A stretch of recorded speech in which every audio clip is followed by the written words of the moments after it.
谁也想不到，早在1999年，洛克希德公司就已经找到了6代机的设计之路，又或者说，美军在5代机还未服役之前，就已经开始研制6代机了。1999年，洛克希德公司就计划在 F-22猛禽的基础上，研发一款无传统尾翼的隐身战机，不再使用具有垂直与平面峰值面的传统尾翼，而是计划利用推力矢量控制，以此来赋予战机空中机动能力。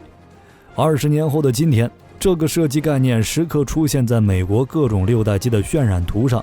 有人说，美国已经凭借这个设计概念找到了下一代空中优势的发展之路。大家好，我是火力军，今天和大家聊一聊美国从1999年便开始的6代机项目。就在2020年，美国空军宣布，我们已经设计、制造和测试了下一代空中优势的原型机。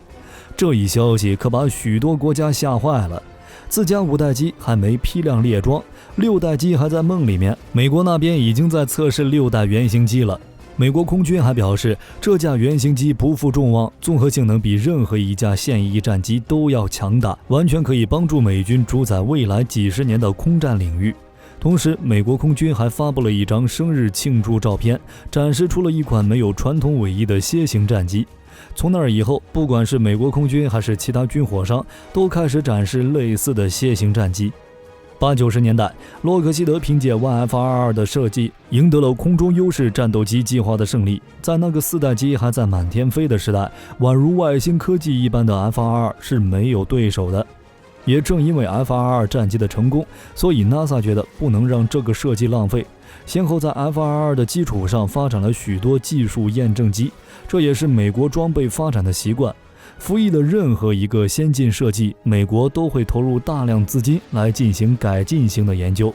在 NASA 为其配备的众多技术验证机中， X-44 Manta 是这里面最激进的一种，是由美国空军与 NASA 共同提议的。Manta 是英文多轴无尾飞机词组的字母缩写。无尾很好理解，既没有垂尾也没有平尾，就是一个单纯气动平面的飞翼布局，最多会拥有增加气动效益的金副翼，就像 B-2 隐身轰炸机与 X-47B 无人机一样。多轴的意思就是多轴稳定，通过极高速的光纤与遍布机身的类似神经元的感应系统，让过去完全无法平飞的单纯飞翼体能够实现稳定平飞，甚至可以做出极高难度的超机动飞行。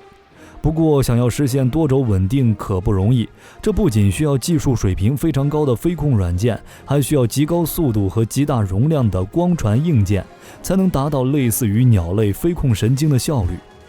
坦白来说， X-44 Manta 技术验证机其实就是美军在 F-22项目成功以及飞翼布局 B-2也服役以后，对未来6代机的一次技术探测。而这次探测也包括6代机必备的主要关键系统。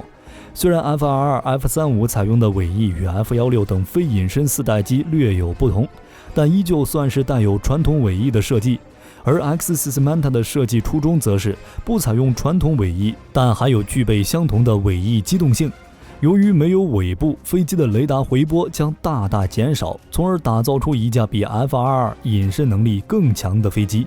而 NASA 与空军的提议就是想让这一概念变为现实，这里面的核心就是通过推力矢量控制来改变战斗机飞行路径的方向。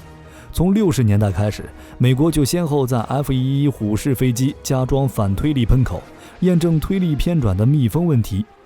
又在 F-14上加装简单的折流板，验证推力小幅度偏转；还有 F-15、F-16上加装的多轴矢量喷口，验证较大幅度的偏转与超常规机动能力。后来又在 F-15上加装2元巨型矢量喷口，验证机动增强和短距起降能力。以及 F-18HARV 上加装折流板，验证超大弓角飞行。在进入90年代以后，美国又联合德国研制了 X-31验证机，试验下一代战机的机动增强技术。苏俄则是在80年代后期开始相关研究。现在一架苏27上改装轴对称推力矢量喷口。1996年，范保罗航展上又展示了进行同样改装的苏35战机。推力矢量技术是提升战机飞行性能的重要技术手段，其主要应用于2个方面。是在很低速度时，气动舵面几乎失效，推力矢量产生额外的操纵力矩，调整飞机姿态，做出相应动作。在高速飞行时，舵面的偏转容易产生较大的衍生阻力，推力矢量几乎不产生阻力的方式协助产生力矩，保证机动能力的同时降低飞机的能量损失。在正面交战中，采用推力矢量控制的 FRR 可以让飞行员在敌机经过时将 FRR 机头和武器向下指向敌军，同时还能继续朝原本的飞行方向突进，而这一切就是推力矢量赋予的。作为世界上第一架服役的5代隐身战斗机， FRR 是一个无敌的存在，光是5代机标杆就已经让它收获无数荣耀了。在 FRR 出现之前，从来没有人能定义5代机是什么， 4S 又是什么样的标准。在5代机出现之前，3代机与4代机的区别其实并没有很大，但当设计者将隐身作为战斗机设计的重要部分后，战机之间的代差变大了。而此前像 F-15这种空中优势战机是依靠纯粹的性能来赢得优势，但在20世纪末，空军与 NASA 认为 FRR 还能变得更强。X-44 Manta 就是想要去掉 FRR 的传统尾翼，以此来拥有更强的隐身能力。如果 X-44 还能拥有与 FRR 同样的机动性能的话，那么或许这就是6代机的设计之路。X-44 Manta 的无尾楔形设计，除了能够拥有更强的隐身性能以外，还可以拥有更强的有效载荷能力与航程。FRR 猛禽的内部弹舱最多可以携带6枚空导弹，但采用楔形设计的 X-44拥有更大的机翼，可以兼顾总体性能，同时增加机内油箱的容积，还拥有突出的大速度升阻比和巡航效益。在此之前，通用公司曾设计出一款特殊的 F-16战机，曾与 F-15E 争夺双重任务战斗机的竞标，就是之前火力军曾讲过的 F-16XL， 它就采用了楔形设计。实验表明，这种布局的机翼能够更好地保持 F-16原有的亚音速性能，提供进一步改进超声速和低速大迎角性能的余地。机翼下方也提供了更多的外挂点，舰型机翼布局具有较好的持续机动能力。经过改装后的 F-16XL 全机空重从13吨增加到22吨，机内燃油增加了 2.5 吨。F-16XL 凭借显著的燃油续航力、良好的性能以及27个挂载点，成为当时 F-15E 的一个强劲对手。不过后来因为是单引擎以及生产成本之类的问题，导致输掉了合同。目前尚不清楚X-44 Manta 对于 FRR 的有效载荷或航程有多大的提升，但可以想象的是，如果 X-44 服役后，绝对会成为新一代的隐身战斗轰炸机。目前来说，没有人可以确定一个6代机的标准，就像 FRR 服役之前，没人知道5代机应该是怎样的。但火力军觉得这几个基本特征一定是6代机必然要具备的。第一个就是无传统尾翼，甚至没有任何立体机动翼面，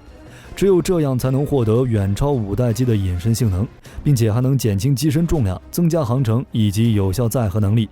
毫无疑问， X-44 Manta 的设计就是这种完全没有立体操作纵翼面战斗机的最早尝试。而另一个特征就是以光速传播的类似生物神经的飞控系统。没有这样的飞控系统，就无法完全控制一个水平面的东西，做出超过9G 的超高机动动作。当然会有人说了， B2 也是完全无传统尾翼的设计啊，飞控采用的还是 1553B 电缆总线，但 B2 仍然飞得好好的呀。但问题是 B2 的最大空中过载也才 2.5个 G， 与9个 G 可是差了不少，与未来6代机和更强机动性的中程僚机完全不是同一种东西。自然在现在的 B2 上也是无法提前验证6代战机的核心技术。最后一个特征就是变循环发动机，简单的说就是涡轮喷气发动机加涡扇发动机加冲压发动机，将这3种发动机揉在一起，在不同的时候自适应启动不同的工作模式的发动机。在采用变循环发动机后，战斗机可以在亚音速巡航时采用涡扇工作模式，超声速巡航时可采用涡喷工作模式，从而使战斗机的活动范围更广，不同飞行状态下的效率更高，使6代机既能亚音速巡航又能超声速巡航飞行。X-44 Manta 原计划是在2006年进行试飞的，如果成功的话，完全可以作为未来6代机的技术验证平台，同时也可以作为洛克希德早期提出的 FB-22 战斗轰炸机的试验机型。这说明美国在20世纪末期是非常激进的，而且也很有实力与技术。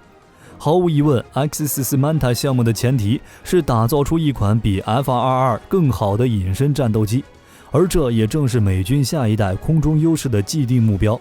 但是 X-44 Manta 项目的失败也是早已命中注定，因为这个设计是20年前的产物，依照当时的电子科技水平，想要发展出先进飞控系统还是有很大困难的。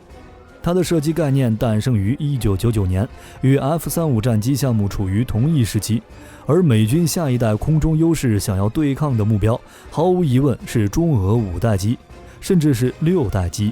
换句话说 ，X-44的设计概念其实并不能完全满足 NGAD 计划的需求，而且 X-44大部分设计都是基于停产的 F-22，想要生产的话，可能还需要重启生产线，这个成本可能与重新设计一款新型战机一样昂贵。但是 X-44的设计依旧成了美军下一代空中优势的研发方向。